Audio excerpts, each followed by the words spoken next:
네, 오늘 장 랭킹5 지금부터 시작해 보도록 하겠습니다. 금요일 오후에 어떠한 키워드를 꼭 확인하고 가야 될까요? 두 분의 이야기 지금부터 들어보도록 하겠습니다. 이스토리 김태성 본부장, 유진투자증권 챔피언스 라운지 김민기 PB 두 분과 함께 할게요. 어서 오십시오. 네, 안녕하세요. 안녕하세요. 자, 시장 오늘 5가지 키워드 준비가 되어 있습니다. 시장 이야기와 함께 이야기를 진행해 보도록 할게요. 1위부터 5위 이렇게 저희가 키워드를 뽑아봤고요. 가장 아래쪽 5위부터 열어보도록 하겠습니다. 반도체에 대한 이야기를 해보도록 할게요. 오늘 시장 전반적으로 본다면 SK 하이닉스 많이 보셨을 것 같고, 와, 한미 반도체 왜 이렇게 잘 가지? 라는 생각도 많이 하셨을 것 같아요. 반도체 분위기가 그럼 좋아지고 있는 걸까? 다시 만들어지고 있나? 라는 생각 많이 하실 것 같은데, 첫 번째 질문 PB님께 먼저 드려보도록 할게요.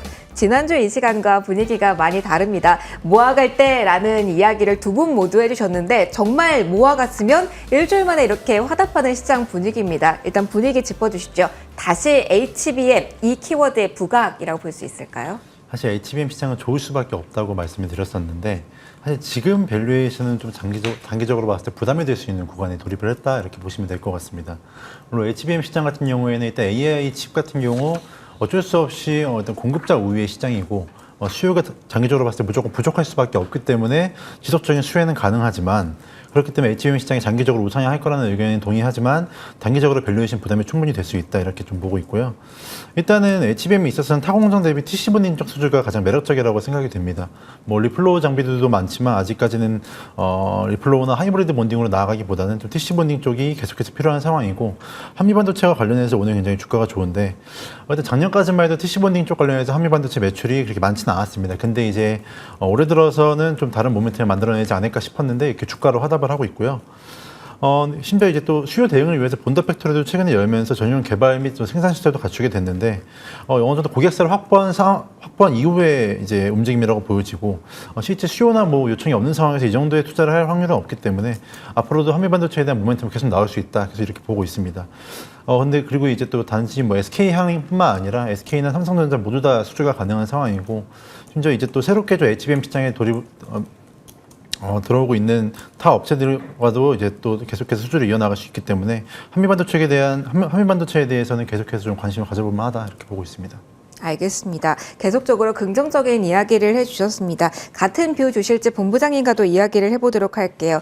역시 지금부터 다시라고 봐야 될지 아니면 오늘은 일단 경계감을 그래도 가지면서 많은 분들이 이야기해 주시는 23일 엔비디아까지는 또 기다림이 필요할지 여기에 대한 시각도 공유해 주실까요? 일단 뭐 한미 반도체와 이수페타시스, 특히나 이 HBM 혹은 GPU 관련주들의 가장 큰 단점은 일단 두 가지가 아닌가라는 생각이 듭니다. 첫 번째, 많이 올랐다라는 것. 두 번째, 사실 그들이 지금 상반기에 내놓은 실적 대비 주가가 좀 많이 올라왔다라는 것. 이 부분을 좀 고려해 본다면 앞으로의 성장성은 당연히 누가 봐도 지금보다 훨씬 더 수요의 폭이 증가할 것이다라고 보여지긴 합니다만 주가가 과연 이미 선반영된 상황에서 더 올라갈까에 대한 고민은 당연히 들 수밖에 저는 없다라는 생각이 들어요. 특히나 글로벌 증시 혹은 글로벌 지수들이 굉장히 좋은 상황에서 이런 상승세가 나왔다면 공격적으로 조금 더 트레이딩을 해볼 만한 그러한 상황이 연출이 되었겠죠. 그런데 이제 여러분들도 아시다시피 사실 우리나라도 그렇고 중국도 그렇고 뭐 아시아뿐만 아니고 글로벌 증시가 지금 매크로적인 이 환경 때문에 사실은 시장에 굉장히 또 불확실성들이 지금 많아지고 있는 요즘 아니겠습니까? 네. 그러다 보니까 일단 현재 구간에서는 저는 보유자의 영역으로 좀 판단을 하셔야 된다라는 생각이 들고 있고 만약 그럼에도 불구하고 2차 전지 때 포모 현상 때문에 많이 힘들어서 이번에 내가 매수를 안 하면 이번에도 놓치는 거 아니야라고 생각하시는 분들 분명히 있을 거란 말이에요. 그게 가장 큰 고민이실 것 그죠? 같아요.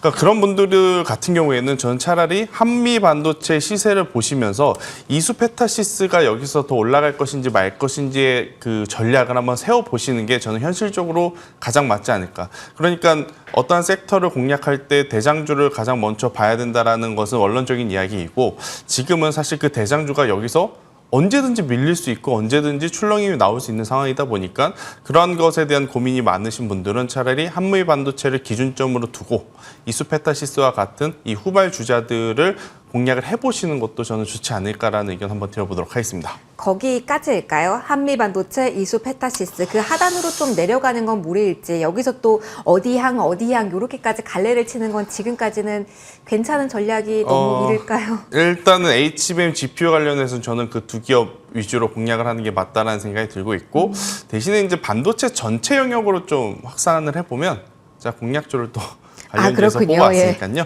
네, 잠시 후에 말씀드리겠습니다. 만약에 자신이 없다라고 하면 한미 중심으로 이수페타를 보고 가격적인 메리트, 펀더멘탈 강한 종목은 내가 가져왔다. 원픽 마지막까지 기다려주시라라는 홍보 멘트 함께 해주셨습니다. 자, 하나만 더 짧게 요거는 피비님과 이야기를 해보도록 할게요. 큰 틀에서 이 이야기 좀 해보도록 할게요. 한미 관련해서 최근에 뭐 정책적이라든가 정치적인 이야기가 크게 뭐 등락을 좌우하지는 않는다곤 하나 피비님께 질문을 드려볼게요. 단기적으로 이슈화가 될 수 있을지 이런 모멘텀 주목할지 아니면은 여기까지 볼 땐 아닌지도 이야기 잠깐 들려주세요. 아직까지는 좀 정상회담에 대한 결과가 나온 것도 아니고요. 아직 어떤 안이 선정될지 뭐 나온 게 없기 때문에 아직 이쪽까지 보시기보다는 그냥 펀더멘탈 좀 위주로 좀 보시는 게 좋겠다 이렇게 답변드리겠습니다. 알겠습니다. 가지고 있는 본체 그 능력에 집중해 보는 게 좋겠다라는 이야기 해주셨습니다. 저희 원픽까지 이어가면서 반도체 한 번 더 언급을 해드리도록 할 테니까요. 조금만 더 기다려 주시고요. 다음 키워드 일단 넘어가도록 하겠습니다. 중국 소비에 관련된 이야기를 좀 해보도록 하겠습니다. 중심은 화장품이 될 것 같고요. 한중 항공편 증편에 대한 이야기가 나오고 있습니다. 정부 측에서 이야기가 계속 나오고 있는데요. 9월 초에 추석 민생 대책을 발표한다라고 하고요. 여기에 항공편 관련 이슈도 포함이 될 거라고 합니다. 이야기 좀 시작을 해보죠.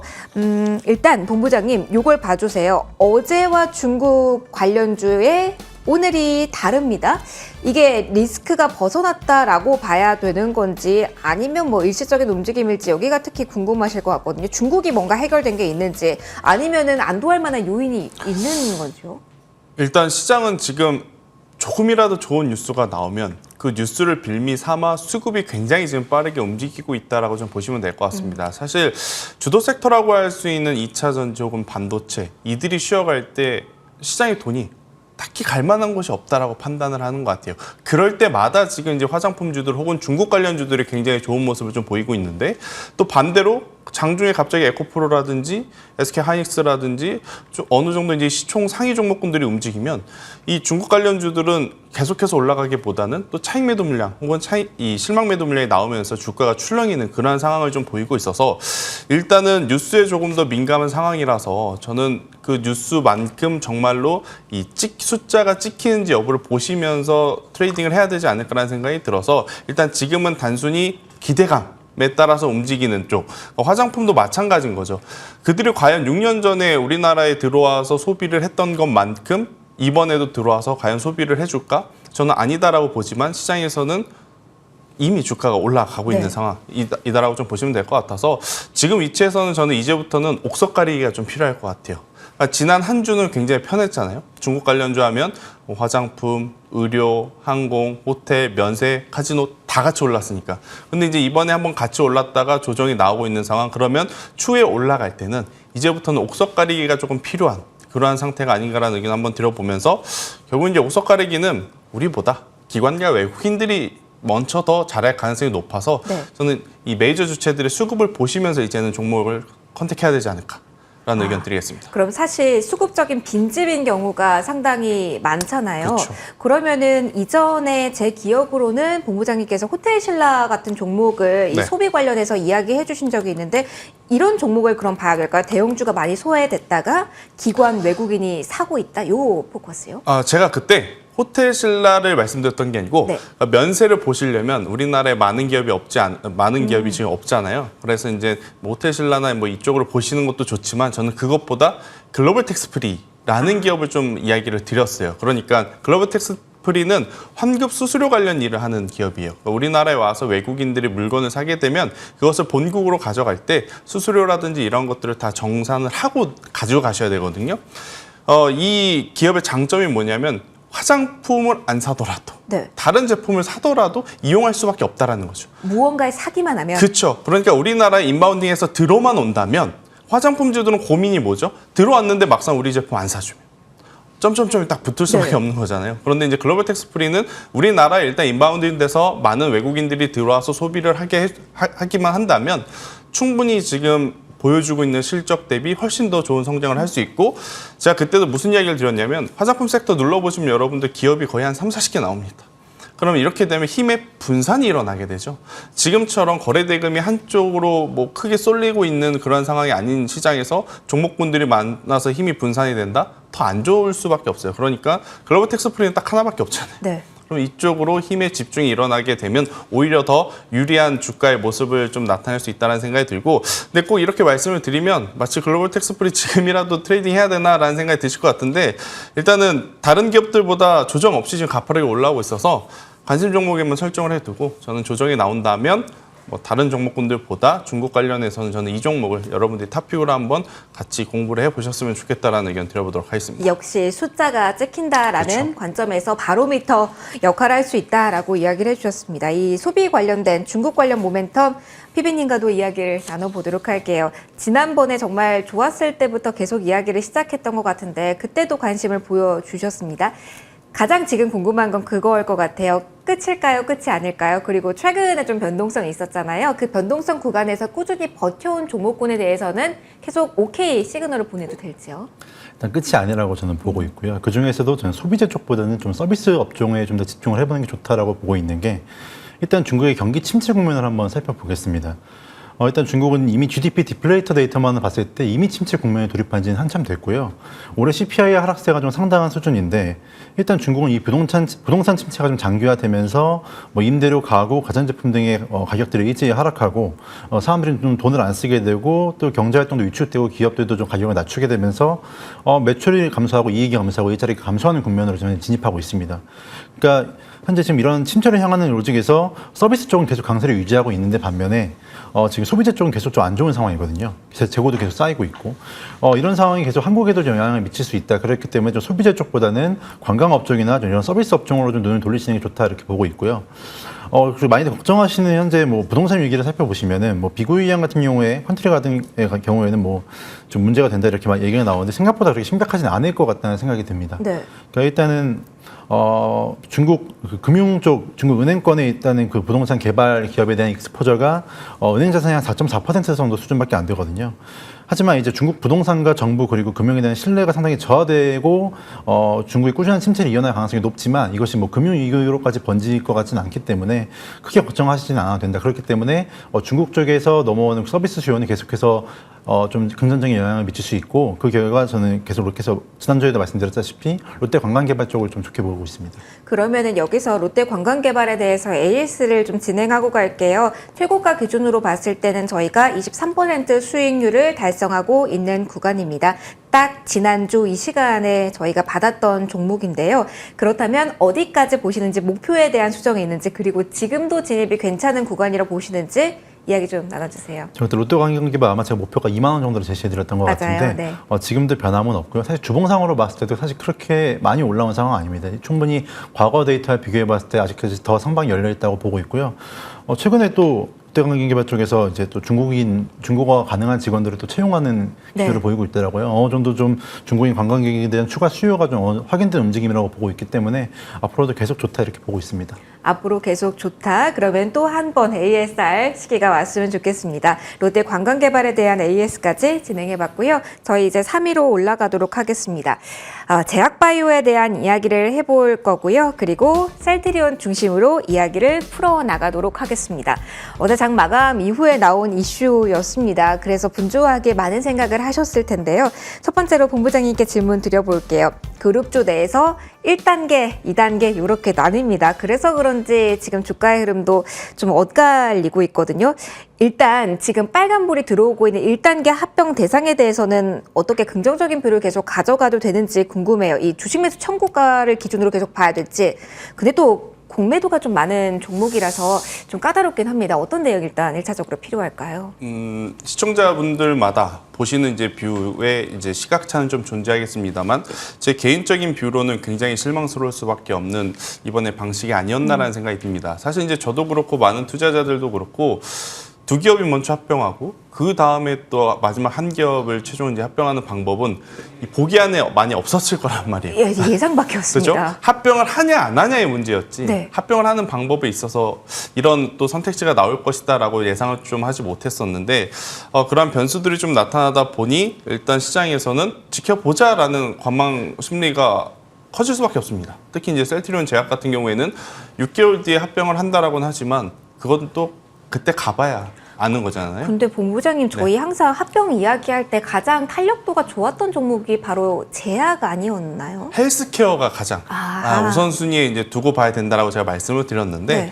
일단 어찌 되었든 일단 투자 심리가 위축이 됐다라는 저는 생각이 들어요. 물론 어제 종가 대비해서 올라왔지만 오늘의 캔들을 보게 되면 사실은 이제 투자자들에게는 그렇게 지금 좋은 반응을 이끌어내지 못한 그러한 상황이고 완벽한 합병이 이루어지기까지는 올해 말일까지는 또 지켜봐야 되는 상황. 거기에 가장 안 좋은 게 바이오11로는 그나마 다른 제약 섹터 내 다른 타 섹터보다는 실적이 잘 나올 것이다라고 예측을 했었잖아요. 네. 예상을 했었고 그런데 또 셀트리온의 실적이 시장 기대치에 미치지 못하는 그런 모습을 좀 보이다 보니까 셀트리온의 주가를 올릴 만한 두 가지 모멘텀. 첫 번째는 실적, 이것도 재료가 소멸이 된 거고 두 번째 합병에 대한 이슈도 지금 여러 가지 노이즈가 지금 발생이 되었기 때문에 제대로 지금 작동하지 못하는 그러한 상황이어서 지금 현재 구간에서 좋다 안 좋다라고 판별을 하고 뭐 매수를 하고 매도를 하고 이것은 저는 의미가 없다라는 생각이 들어요. 일단은 가지고 계신 분들 기준으로는 조금 더 뉴스 플로우라든지 향후에 이제 흐름을 좀 보시면서 추가 전략을 좀 세워야 되지 않을까라는 의견. 일단 이번 공시에는 웃을 수 있는 주체는 저는 없지 않았을까라는 의견을 한번 드려보도록 하겠습니다. 말 그대로 본부장님 점점점인 그쵸. 상황인 거네요. 어떻게 봐야 될지에 대한 팁 들어봤습니다. 그러면 PB님과도 셀트리온 관련된 이야기 나눠보면서 이 합병 이슈를 아는 사이즈 큰 종목이 이런 자리에 있을 때 우리가 그전에 가졌던 제약바이오에 대한 긍정적인 하반기 뷰를 가져가도 될지에 대한 답변까지 함께 받아보려고 합니다. 어떤 시각 지금 필요할까요? 저는 셀트리온과 관련해서 하반기도 좋다고 좀 보고 있거든요. 네. 일단은 헬스케어에 대해서 얘기를 해보자면 현재 헬스케어의 공매도 금액이 한 1,000억이 좀 안 되는 걸로 알고 있습니다. 근데 이제 여기에 대한 쇼크버링도 충분히 가능하다고 보고 있고요. 소멸법인이기 때문에 신규 공매도가 아마 쉽지는 않을 겁니다. 이러한 상황 속에서 일단은 청구권의 가격이 있기 때문에 그 가격 밑으로 주가가 떨어지게 되면 계속 이 청구권에 대한 수요가 분명히 있을 거고 그로 인해서 이 권리락 전까지는 계속 수급이 좀 몰릴 수 있다. 그렇기 때문에 주가의 하방에 좀 막혀 있는 구조가 연출될 수 있다라고 좀 보고 있습니다. 그리고 일단은 지금 중장기적으로 봤을 때 6월 말에 그룹주 전부가 다 좀 큰 폭으로 하락했던 적이 있는데요. 그게 그 휴메라 바이오시밀러의 PBM 등재 실패가 좀 원인이었습니다.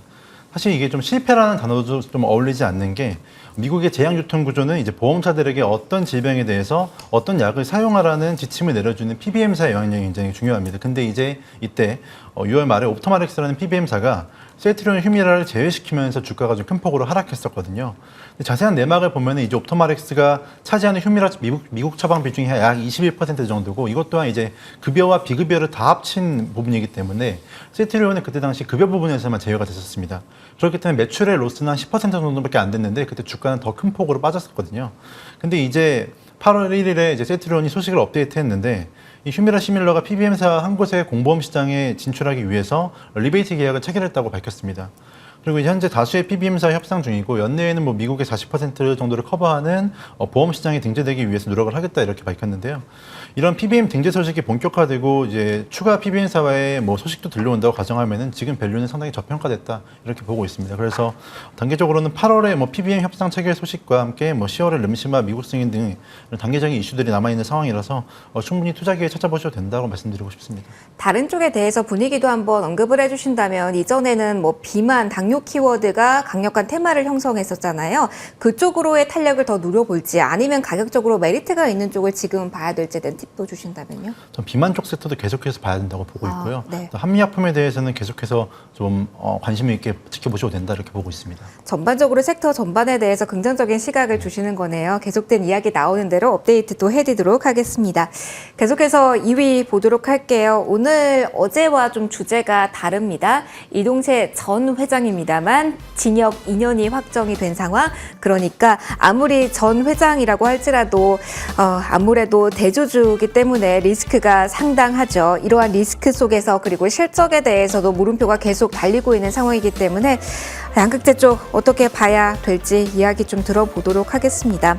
크게 뭐 흔들림이 엄청나게 있는 건 아니지만 그래도 경계감을 가져야 될지 궁금해서요. 첫 번째로 본부장님과 이야기 좀 해볼게요. 경계감 크게 가져야 되는 상황, 양극재 쪽에서 오늘 쏟아지고 있는 거 맞나요, 본부장님? 일단 이 이슈 때문에 에코프로가 안 올라간다라고 하면 다른 종목군들은 올라가야 되는 게 맞죠? 정상인 네. 거죠. 그런데 이제 다른 종목군들도 지금 같이 이제 못 올라가고 있다라고 이제 흐름을 좀 놓고 보시면 이 뉴스 때문에 지금 양극재 혹은 에코프로 그룹주들이 약한 것은 아니고 일단 시장의 수급이 아직까지는 2차 전지에 강하게 들어오고 있지 않아서 쉬어가고 있는 것일 뿐이다라는 의견이 좀 맞을 것 같고요. 일단 전체적으로 오늘은 반도체가 조금은 더 이제 수급을 더 강하게 끌고 가고 있는 상황이라서 2차 전지는 오늘 조금은 이제 쉬어가면서 지지부진한 모습을 좀 보이고 있는 상황일 것 같고요. 일단 에코프로 같은 경우에는 이제 8월 말일 패시브 자금이 이제 들어오는 것을 좀 기대하는 트레이딩 자금들이 굉장히 빠르게 들어왔다 나갔다 하는 과정들이 이번 8월 달까지는 저는 계속 이어질 가능성이 높다는 생각이 들어요. 그렇다라고 하면 그것이 모두 만료가 된 이후에 이제부터는 또다시 3분기 혹은 앞으로 계속 커져 나가는 또 성장성을 보시는 분들이 이제 투자세가 들어와야 그때 이제 주가가 좀 움직일 수 있지 않을까라는 의견 한번 드려보면서 일단 지금은 뭐 하루 이틀 만에 뭐 2% 오르고 2% 내리고 막 이러한 흐름에 일일비할 필요는 없고 그런 움직임에 구태여 의미 부여를 하실 필요는 저는 없지 않을까라는 의견 한번 드려보도록 하겠습니다. 그럼 수급의 민감도가 상당히 높은 시장이니까 본부장님 이것도 봐주세요. 네. 2차 전지와 반도체 간의 핑퐁이 계속 이어질지 아니면은 초전도체 다음으로 맥신 또 꿈의 신소재가 나왔잖아요. 이 가운데 2차 전지와의 핑퐁을 저희는 눈여겨봐야 될지 포인트를 봐주신다면. 일단 반도체와 2차 전지의 핑퐁을 봐야 될 것 같고요. 아무래도 이제 시가총액 그 크기상, 네. 왜냐하면 초전도체 때문에 반도체나 2차 전지가 흔들린다 그러면 그 기업들 가지고 계신 분들이 굉장히 자존심 상할 것 같고요. 일단 초전도체와 맥신 관련주들의 또 수급 공방이 굉장히 좀 빨라지지 않을까. 왜냐하면 거의 같은 좀 계열이기 때문에 또 아무래도 이제 초전도체가 관련주들이 굉장히 또 급락하고 있는 상황 속에 맥신 관련주가 어제 그리고 오늘도 지금 연이어 움직이고 있거든요. 그래서 그 흐름들을 놓고 보게 되면 초전도체가 이제는 조금 내려가고 있고 대신 이제 맥신 쪽이 또 시장에 관심을 받고 있는 일단 최근에 지수가 좋든 안 좋든 사실 트레이딩 하실 수 있는 이 능력을 좀 가지고 계신 투자자라면 굉장히 지금 발빠른 매매가 가능한 좀 시장이 연출이 되고 있다고 좀 보시면 될 것 같아서 일단 또 당분간은 이 맥신 쪽이 조금 더 유리하지 않을까라는 의견 드리겠습니다. 알겠습니다. 그러면 여기서 AS를 하나 가야 될 것 같아요. 저희 2차 전지주입니다. 저희 상승률 상위 종목이 아마 화면에 몇 번이나 나왔을 텐데 상한가 진입한 종목이 나인테크였고요. 네. 뭐 여기까지 예상하신 거는 물론 아니라고 생각을 그럼요. 합니다만 7월 14일 한 달 전에 주신 나인테크 지금 상한가입니다. 네. 앞서 한 대학교 연구팀과 맥친을 활용한 2차 전지의 핵심 소재 개발을 위해서 MOU 체결했다라는 소식이 나왔습니다. 이 예지력을 어떻게 봐야 될까요, 본부장님? 자, 그런데 이 2차 전지와 맥심이 만났습니다. 어떻게 맥신 키워드를 봐야 될지 5,000원 주셨었거든요. AS 네. 여기서 해야 될것 일단은 뭐 같습니다. 오늘 상한가 갔으니까 가지고 계신 분들은 더 가져가시고 다음 주 월요일 날 시초에 이제 갭이 2자릿수 이상 나오게 되면 그때는 이제 정리를 하시는 게 맞다 생각이 들고 있고요. 지금 맥신 관련주들 이야기를 좀 해보면 그게 도대체 뭔데 이렇게 또 생각하시는 분들 많을 거거든요. 네. 그러니까 이 전도율이 굉장히 높은 물질을 만들었는데 문제는 그동안에 이 제품을 양산을 할 수가 없었다라고 해요. 아무래도 이제 이 분자라든지 어떠한 부분에 대해서 예측하기가 어려워서 하지만 이것을 어떤 연구진이 굉장히 오랜 기간 동안 연구한 끝에 대량 생산을 또 할 수 있다라는 뉴스가 나오다 보니까 관련 기업들의 주가가 지금 올라가고 있는 거거든요. 그러니까 말 그대로 테마주의입니다. 테마주의이기 때문에 이게 정말로 실체가 있냐 없냐 이것을 논하는 것보단 돈이 움직이는 대로 저는 가야 된다는 생각이 들어서 일단 오늘 상한가를 기록했으니 종가 이전에 만약 내려오지 않는다면 저는 그대로 보유하시고 다음 주 월요일 날 갭상승이 좀 강하게 나오면 그때는 꼭 챙기시는 게 좋지 않을까라는 의견 드려보도록 하겠습니다. 알겠습니다. 테마로 추천하신 게 아니라 펀더멘탈로 추천을 해주셨는데 이렇게 강력한 드라이브를 만났을 때 어떻게 이야기를 풀어나가야 될지에 대한 팁 들어봤습니다. 본부장님 왜 부끄러워하시는지 자, 축하드리고요. 자, AS까지 진행해 드렸습니다. 저희 빠르게 속도 좀 내볼게요. 1위 확인하도록 하겠습니다. 철강주 이야기를 해볼 건데요. 경기 민감주로 본다면 뭐 중국과의 연결고리 지어서 이야기할 수도 있겠죠. 그런데 멕시코 쪽에서 수입 철강 관세를 기습적으로 인상했다. 그간의 기조를 뒤집는 행보여서 그리고 이걸 중국을 겨냥한 건데 우리가 타격을 받은 건지 셈법이 좀 복잡합니다. 여기에 납품하고 있는 기업들도 상당히 많고요. 그래서 의견 좀 짧게 들어보도록 하겠습니다. PB님 이야기 좀 들려주세요. 경계할 만한 이슈일까요? 아니면 지나가는 바람이라 볼 수도 있을까요? 충분히 경계해볼 만한 이슈는 맞고요. 일단은 멕시코가 계속 관세를 낮추다가 갑자기 바꾼 기조이기 때문에 좀 타격이 있을 수밖에 없습니다. 그러니까 포스코 측은 좀 영향이 좀 꽤 클 것으로 보여지는데 그나마 좀 다행인 것은 좀 생산 비중이 높은 차량용 강판의 경우에는 좀 조건의 변화가 없다는 게 좀 그나마 다행이겠고요. 그렇기 때문에 이쪽은 좀 상황이 좀 진행이 되어봐야 좀 명확한 대응책이 좀 보일 것 같고 철강업 쪽의 경우에는 여전히 좀 수요 감소와 공급 과잉 이슈가 남아 있습니다. 그렇기 때문에 실적이 단기간에 크게 반등할 것으로 보이지는 않고요. 중국 쪽에서 감산을 진행하고 있긴 하지만 그 규모 대비 좀 이제 가격도 좀 안 올라오는 상황이고 또 중국 부동산 경기에 영향을 많이 받는 국내 철강업체 특성상 현재 부동산 시장은 좀 악재로 작용될 전망으로 보이기 때문에 시적이면 단기간에 반등은 좀 어렵고 좀 보수적인 관점에서 좀 관망을 해야 된다 이렇게 보고 있습니다. 알겠습니다. 일단은 보수적인 시각이 필요하다라는 조언 철강에 대해 받아봤습니다.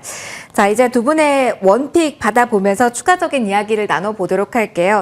앞서 2차 전지 이야기할 때 PB님의 의견을 못 들어봤는데 제가 살짝 뒤로 넘겨봤더니 원픽이 이 종목이라서 질문을 따로 안 드렸습니다. 자, 바로 받아보도록 할게요. PB님, 오늘의 원픽은 어떤 종목일까요? 오늘 또 원픽 LNF로 준비했고요. LNF는 네, 손절가 19만 원의 목표가 30만 원 정도로 제안 드리겠습니다. 일단은 올해 실적은 좀 안 좋을 예정입니다.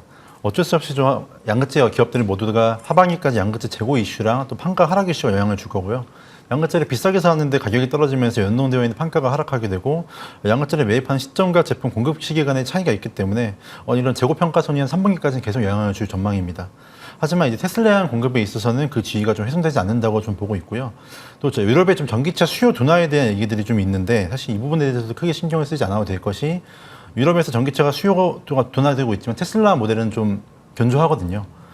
그렇기 때문에 LNF 입장에서는 큰 영향을 받지는 않을 것이다. 저는 이렇게 보고 있고요. 좀 이런 판가 하락 이슈가 좀 오래 해결되고 테슬라의 양극재 출하량이 계속해서 늘어나게 된다면 실적 개선과 함께 주가가 다시 힘을 받을 수 있다고 보고 있습니다. 그리고 일단은 결정적으로 타 종목 대비 너무 덜 올랐었는데 오를 땐 같이 오르는데 특타가 빠지니까 같이 빠지더라고요. 네. 그러니까 지금 상당히 비밸류가 이제 저평가받고 있다고 판단이 되기 때문에 중장기적으로 봤을 때 충분히 바라볼 수 있는 기업이라 이렇게 말씀드리겠습니다. 일부에서 이렇게도 생각을 하실 것 같아요. 손절가가 조금 짧은 게 아닌가. 그러면 단기적으로 위로 보는 탄력도 앞서 중장기라고 말씀을 해주셨는데 전략이 조금 짧은 건지 긴 건지 헷갈리거든요. 단기적으로 봤을 때 LNF 같은 경우 20만 원 밑으로 오면 좀 제 개인적인 생각으로 무조건 매수를 하셔야 된다 이렇게 보고 있기 때문에 이렇게 말씀드렸고요. 네. 단기적으로 봤을 때도 아마 충분히 더 시세가 나올 수 있다 이렇게 보고 있습니다. 알겠습니다. 손절가의 의미를 그렇게 제시를 받아봤습니다. 자, 이어서 본부장님의 원픽도 들어보도록 하겠습니다. 저희 본부장이 이런 분입니다라는 걸 많이들 보셨을 텐데 자, 오늘 기대됩니다. 어떤 종목일까요? 네, 일단 뭐 결국엔 반도체나 2차 전지의 싸움이냐인 것 같아요. 일단은 이제 PB님께서 2차 전지 LNF를 좀 말씀드렸기 때문에 저는 이제 반도체 이야기를 좀 드리고 싶은데 결국 이제 업황이 돌아 나왔을 때 누가 가장 먼저 강하게 치고 갈 거냐라는 이제 이 부분을 우리는 고민을 해봐야 되지 않을까 싶어요. 뭐 한미반도체, 이스페타시스, HBM을 좀 제외하고 보면 저는 그래도 DDR5라고 하는 제품의 매출 비중이 많은 기업들이 오히려 이제 유리하지 않을까라는 생각이 들어서 일단 PCB 모듈 기판 기업이라고 할 수 있는 저는 TLB라고 하는 기업에 조금 더 여러분들이 관심을 가져보는 것도 괜찮지 않을까라는 생각이 듭니다. 일단은 이 반도체 업황 자체, 이제 구조적인 자체가 개인들이 아무리 소비를 많이 한다 그래서 성장하기가 힘들어요. 그러면 결국 기업들의 큰 빅데이터 센터들이 이제 많이 만들어져야 되는데 이 데이터 센터들이 계속해서 이제 증가하는 추이, 거기에 들어가는 DDR5 모듈에 대한 수요도 계속해서 이제 늘어날 가능성이 높다라고 좀 보시면 될 것 같고요. 뭐 TLB도 다른 반도체 대다수의 기업들처럼 1분기 실적, 2분기 실적 좋지는 않습니다. 하지만 DDR5의 이 전체 매출의 구성비가 계속해서 올라가고 있다는 것에는 우리가 주목해 볼 필요가 있지 않을까라는 생각이 들어서요.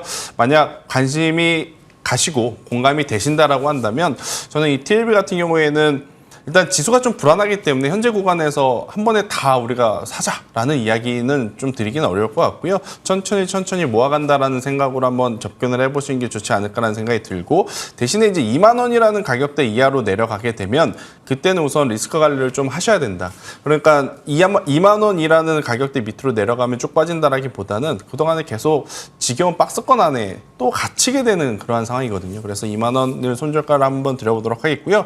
만약에 여기서 이제 시세가 탄력을 붙는다 그러면 저는 7월 4일날 기록했던 고점 넘어서 35,000원까지 이제 목표가도 우리가 달성할 수 있지 않을까라는 의견 드리도록 하겠습니다. 알겠습니다. 원픽까지 들어봤습니다. 워낙 변동성이 크고 어려운 시장이다 보니까요. 조심스럽게 좀 판단을 해야 되는 것 같습니다. 여러 키워드에 대해서도 단기, 중장기 여러 가지 뷰를 최대한 드리려고 했으니까요. 키워드 궁금하신 분들 다시 돌려보시면서 그에 대한 이슈 생각해 보시는 것도 좋을 것 같습니다. 랭킹5 여기서 마무리하도록 할게요. 지금까지 이스토리 김태성 본부장, 유진투자증권 김민기 PB 두 분과 함께 시간 꾸려봤습니다. 소중한 말씀 고맙습니다.